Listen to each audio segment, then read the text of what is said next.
Hello friends, welcome to my channel. स्वागत है आपका मेरे चैनल पे। मैं हरपी पटेल बात करूंगा आपसे इस वीडियो में बाल विकास के नए मॉक टेस्ट के संबंध में। और अगर आप मेरा चैनल पहली बार देख रहे हैं तो चैनल को सब्सक्राइब करना मत भूलिएगा, बेल आइकन को भी दबाना मत भूलिएगा, जिससे कि आपको नई वीडियोज़ की नोटिफिकेशन समय से मिलते रहे। देखिए, प्रश्न जो है बहुत ही महत्वपूर्ण आपके लिए, ध्यान से करिएगा वीडियो को और मान के चलिएगा आप एग्ज़ाम में बैठे हुए हैं। बिल्कुल ठीक है, कोई भी चीटिंग मत करिएगा। और 30 प्रश्न हैं, देखते हैं आप लोग 30 में से कितने प्रश्न सही करते हैं। जितने भी प्रश्न आप सही करते हैं कमेंट करके ज़रूर बताइएगा। तो शुरू हो जाइए। पहला प्रश्न हमारा, एक परिस्थिति में अर्जित ज्ञान का दूसरी परिस्थिति में उपयोग कहलाता है। सीखने की विधियाँ, सीखने में स्थानांतरण, सीखने में पठार या सीखने में रुचि। तो ये कहलाता है सीखने में पठार। अनुभव द्वारा व्यवहार में परिवर्तन कहलाता है स्मृति, सीखना, प्रेरणा, चिंतन। तो अनुभव द्वारा व्यवहार में परिवर्तन क्या होता है? सीखना। बिल्कुल सही जवाब आपका। अगला है, सांख्यिकी में वह रेखा चित्र जिसमें आवृत्तियों को स्तंभों द्वारा प्रदर्शित किया जाता है कहलाता है स्तंभाकृति, आवृत्ति बहुभुज, संचयी आवृत्ति, रेखा चित्र। तो क्या कहलाता है? फटाफट बताइए। इसका जवाब होगा पहला, स्तंभाकृति। बच्चों में अमूर्तमान प्रत्ययों को ग्रहण करने की योग्यता होती है पिछड़े हुए बालकों में या बच्चों में, प्रतिभाशाली बच्चों में, मानसिक रूप से पिछड़े बच्चों में, उपरोक्त में से कोई नहीं। तो इसका ऑप्शन आपका होगा क्या? बताइए जरा। बिल्कुल सही जवाब ऑप्शन 2, प्रतिभाशाली बच्चों में अमूर्तमान प्रत्ययों को ग्रहण करने की योग्यता होती है। निम्न में से कौन सा मूल्यांकन का प्रकार नहीं है? मानक, निर्माणात्मक, योगात्मक, CCE। तो इसका ऑप्शन कौन सा सही होगा? बिल्कुल सही जवाब है आपका मानक। मानक जो है वो मूल्यांकन का प्रकार नहीं है। अगर आपको वीडियो अच्छा लगे लाइक जरूर कर दीजिएगा, शेयर जरूर कर दीजिएगा। पिछले वीडियो बाल विकास के नहीं देखे हैं, थ्योरेटिकल, ऑब्जेक्टिव, तो आपको प्लेलिस्ट मिल जाएगी डिस्क्रिप्शन में, आप उसे भी देख सकते हैं। क्योंकि लगभग पूरी बाल विकास कंप्लीट है। बस प्लेलिस्ट में जाइए और देखना शुरू करिए, आपकी बाल विकास जरा देर में कंप्लीट हो जाएगी।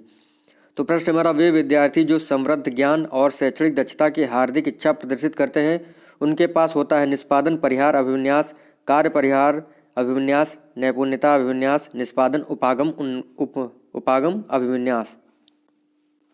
तो इसका ऑप्शन सही होगा निष्पादन उपागम अभिविन्यास। ठीक है। अगला है, इनमें से किसके द्वारा समस्या समाधान को विद्यार्थियों के लिए मज़ेदार बनाने में मदद नहीं मिलती है? जब बच्चे स्वयं से कोई कार्य करने की कोशिश कर रहे हों तो उनसे परिपूर्णता की अपेक्षा करने, मुक्त अंत वाली सामग्री उपलब्ध कराने, मुक्त खेल के लिए समय देने, सृजनात्मक चिंतन के लिए असीमित अवसर उपलब्ध कराने। तो कौन सा जवाब इसका सही होगा, यानी कौन सा विकल्प सही है? समस्या समाधान को विद्यार्थियों के लिए मज़ेदार बनाने में मदद नहीं मिलती। तो पहला ऑप्शन इसका सही होगा, जब विद्यार्थी स्वयं से कोई कार्य करने की कोशिश कर रहे हों तो उनसे परिपूर्णता की अपेक्षा करने। ठीक है, इसका पहला ऑप्शन सही होगा। गतिक कौशलों में अधिगम निर्योग्यता कहलाती है डिस्प्रेजिया, डिस्प्रैक्सिया, डिस्कैलकुलिया, डिसलेक्सिया। तो कौन सा ऑप्शन सही होगा इसका? गतिक कौशलों में अधिगम निर्योग्यता होती है डिस्प्रैक्सिया। सुबोपली, सुनना, बोलना, पढ़ना और लिखना, जब इन चारों में अधिगम निर्योग्यता होती है तब होता है आपका डिस्प्रैक्सिया। डिस्कैलकुलिया गणितीय योग्यता, डिसलेक्सिया पठन योग्यता। ठीक है। अगला है, अधिगम निर्योग्यता समुचित निवेश के साथ सुधार योग्य नहीं होती। एक स्थिर अवस्था है, एक चर अवस्था है, जरूरी नहीं है कि कार्य पद्धति की हानि करे। अधिगम निर्योग्यता क्या होगा? लर्निंग डिसेबिलिटीज़ जो हैं क्या हैं वो? तो लर्निंग डिसेबिलिटीज़ यानी अधिगम निर्योग्यता जो है एक चर अवस्था है, यानी ये जो है दूर की जा सकती है, जैसे पढ़ने की, बोलने में जो हकलाना तोतलाना होता है। ठीक है। गणितीय योग्यता है तो ये चर अवस्था होती है, यानी इसको बदला जा सकता है अभ्यास करके। अगला है, इनमें से किसके अतिरिक्त अन्य सभी समस्या समाधान की प्रक्रिया के चरण हैं? परिणामों की आशा करना, समस्या की पहचान करना, समस्या को छोटे हिस्से में बांटना, संभावित युक्तियों को खोजना। तो समस्या समाधान की प्रक्रिया के चरण हैं, मतलब किसके अलावा ये 4 ऑप्शन हैं जिसमें से एक चरण जो है समस्या समाधान का नहीं है, वही बताना है आपको। तो परिणामों की आशा करना ये समस्या समाधान की प्रक्रिया का चरण नहीं है। बाकी समस्या की पहचान करना, समस्या को छोटे हिस्सों में बांटना, संभावित युक्तियों को खोजना, ये समस्या समाधान के चरण है। पहला ऑप्शन नहीं है।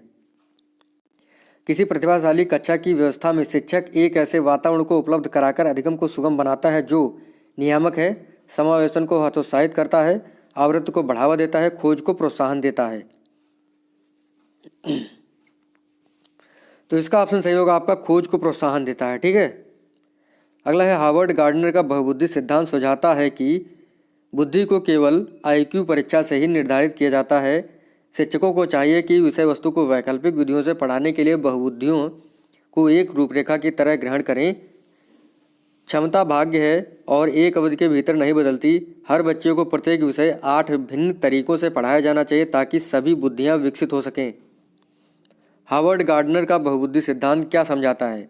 दूसरा ऑप्शन इसका सही होगा, शिक्षक को चाहिए कि विषय वस्तु को वैकल्पिक विधियों से पढ़ाने के लिए बहुबुद्धियों को एक रूपरेखा की तरह ग्रहण करें। अच्छा, अगला प्रश्न है हमारा, सीखने की प्रक्रिया को प्रभावित करने वाला कारक है अनुकरण, प्रशंसा एवं निंदा, प्रतियोगिता या ये सभी? चौथा ऑप्शन इसका सही होगा, ये सभी। अगला है बालकों के सीखने में प्रेरणा को किस रूप में उपयोगी माना जाता है? बालक की व्यक्तिगता का आदर, पुरस्कार एवं दंड, प्रशंसा एवं भर्त्सना या उपरोक्त सभी?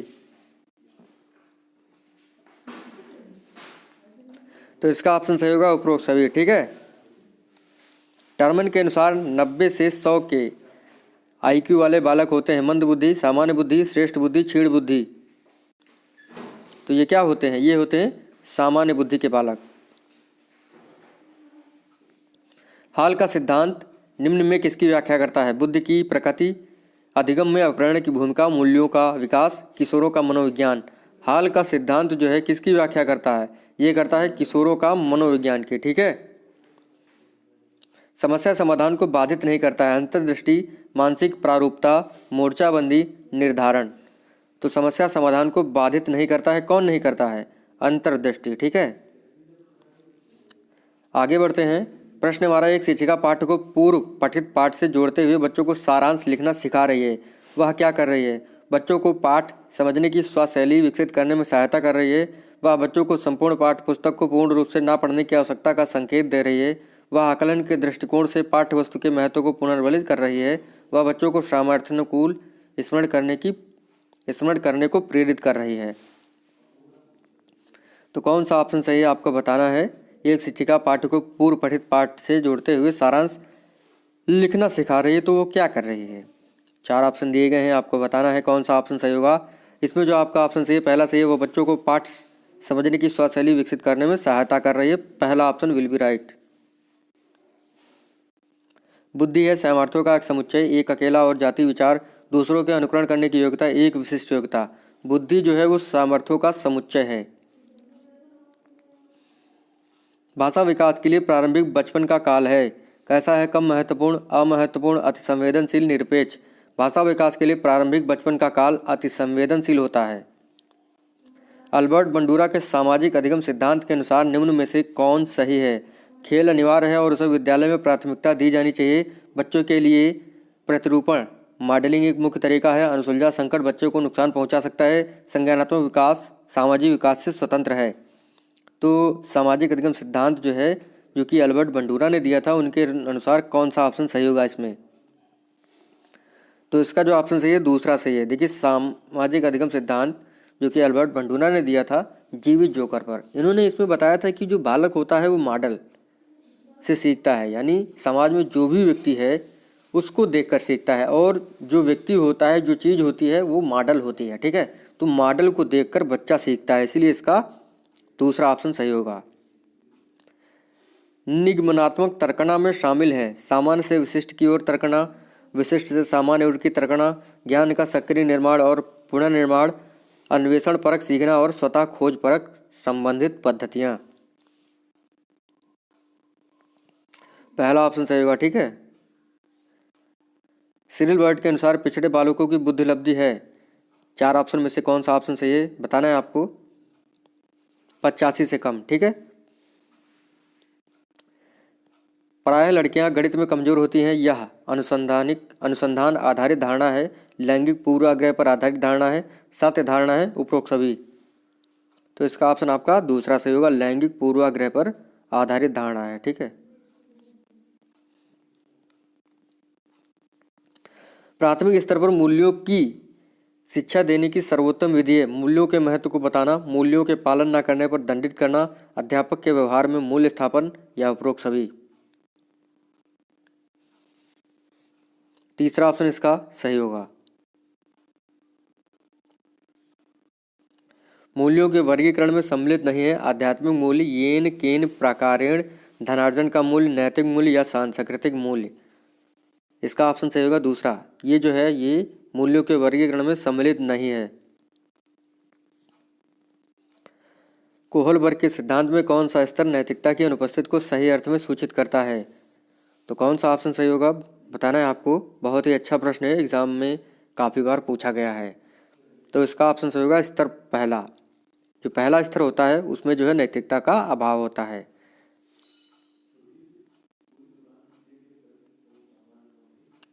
निम्नलिखित में से कौन सा बच्चों के सामाजिकरण के प्रगतिशील मॉडल के संदर्भ में सही नहीं है?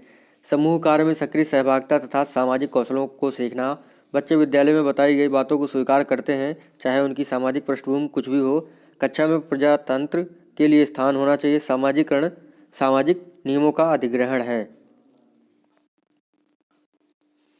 तो कौन सा ऑप्शन इसमें सही होगा? प्रश्न है निम्नलिखित में से कौन सा बच्चों के सामाजिकरण के प्रगतिशील मॉडल के संदर्भ में सही नहीं है? तो इसका ऑप्शन आपका दूसरा सही है। बच्चे विद्यालय में बताई गई बातों को स्वीकार करते हैं चाहे उनकी सामाजिक पृष्ठभूमि कुछ भी हो। एक विद्यार्थी अपने अध्यापक से समय की पाबंदी सीखता है। यह एक उदाहरण है वाचिक अधिगम का, प्रेक्षण अधिगम का, कौशल अधिगम का, अधिगम अंतरण का। तो एक विद्यार्थी अपने अध्यापक से समय की पाबंदी सीखता है, यह उदाहरण है प्रेक्षण अधिगम का। अंतिम प्रश्न हमारे इस वीडियो का, विद्यार्थियों के सीखने में जो रिक्तियाँ रह जाती हैं उनके निदान के बाद क्या होना चाहिए? सघन अभ्यास कार्य होना, समुचित उपचारात्मक कार्य होना, सभी पाठों को व्यवस्थित रूप से दोहराना, विद्यार्थियों और अभिभावकों को उपलब्धि के बारे में बताना। तो विद्यार्थियों के सीखने में रिक्तियाँ रह जाती हैं उसे निदान के बाद समुचित उपचार का कार्य होना चाहिए, यानी समस्या का पता तो लगा लिया तो उसका उपचार भी तो कर लिया जाए। ठीक है, तो इस प्रकार से हमारा दूसरा ऑप्शन इसका सही होगा।